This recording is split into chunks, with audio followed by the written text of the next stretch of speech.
আসানসোল বিশেষ সিবিআই আদালতে কয়লা পাচার মামলায় আজ সোমবার চার্জ গঠন হওয়ার কথা ছিল। সেই মতো কয়লা পাচার মামলায় মূল অভিযুক্ত অনুপ মাঝি ওরফে লালা, অন্যতম অভিযুক্ত জয়দেব মণ্ডল সহ অন্যান্য অভিযুক্তরা উপস্থিত থাকলেও অনুপস্থিত ছিলেন বিকাশ মিশ্র। তাই আজও আসানসোল বিশেষ সিবিআই আদালতে কয়লা পাচার মামলায় চার্জ গঠন হলো না। আদালত সূত্রে খবর, কয়লা পাচার মামলায় অভিযুক্ত বিকাশ মিশ্র সোমবার আসানসোল বিশেষ সিবিআই আদালতে উপস্থিত ছিলেন না, কারণ কলকাতার কালীঘাট থানায় কোনো একটি মামলায় বিকাশ মিশ্রকে গ্রেফতার করা হয়েছে। ধৃত বিকাশ মিশ্র পুলিশ হেফাজতে রয়েছে বলে আজ চার্জ গঠন হলো না। পরবর্তী চার্জ গঠনের দিন 10ই ডিসেম্বর ধার্য করেছেন বিচারক।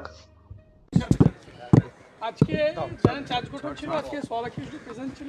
ওয়ান অফ দ্য অ্যাকিউজড বিকাশ মিশ্র কলকাতা একটা অন্য কেস কানেকশনে অ্যারেস্ট হয়ে গেছে বলে আজকে ফিজিক্যালি অ্যাপিয়ার করতে পারেনি, যার জন্য আজকে চার্জ ফ্রেম করা গেল না। কোর্টের তরফে তো একটা মেল পাঠানো হয়েছিল যে ভার্চুয়ালি পেশ করা হোক, তো সেটা কোর্টের তরফে মেল পাঠানো হয়েছিল আলিপুর স্পেশাল কারেকশনাল হোমে, যদি আমি ভুল না হয়। কিন্তু বিকাশ মিশ্র ইনফ্যাক্ট গতকাল কোর্টে প্রডিউস হয়েছিল। কালকে প্রডিউস হওয়ার পর কালকে যিনি রিমান্ড ম্যাজিস্ট্রেট ছিলেন উনি অর্ডার দিয়েছিলেন আজকে স্পেশাল কোর্টে ওনাকে প্রডিউস করার জন্য। আজকে স্পেশাল কোর্টে প্রডিউস হয়েছিল, যতদূর খবর ওখান থেকে মনে হয় পুলিশ কাস্টাডিতে গেছে।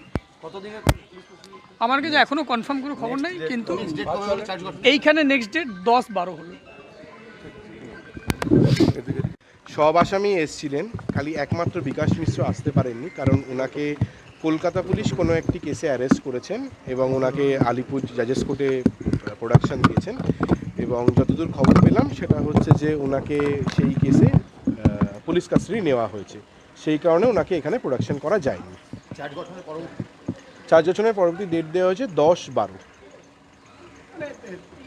আজকে চার্জ গঠন হওয়ার কথা এবং কয়েক ঘন্টা আগে মানে গতকাল রাতেই তাকে গ্রেফতার করা, এটা কি শুধুমাত্র কাকতালীয় নাকি? সেটা তো ইনভেস্টিগেশন চলছে, পুলিশ নিজে অ্যারেস্ট করেছে, সেটা পুলিশ বলতে পারবে। যে 10 তারিখে বিকাশ মিশ্র হাজিরা নিয়ে কিছু বলেছেন? এখন তো আপাতত উনি কাস্টাডিতে আছেন, তারপরে পুলিশ কাস্টাডি ওভার হলে তারপরে কিভাবে প্রোডাকশন দেবেন সেটা কোর্ট ডিসাইড করবে।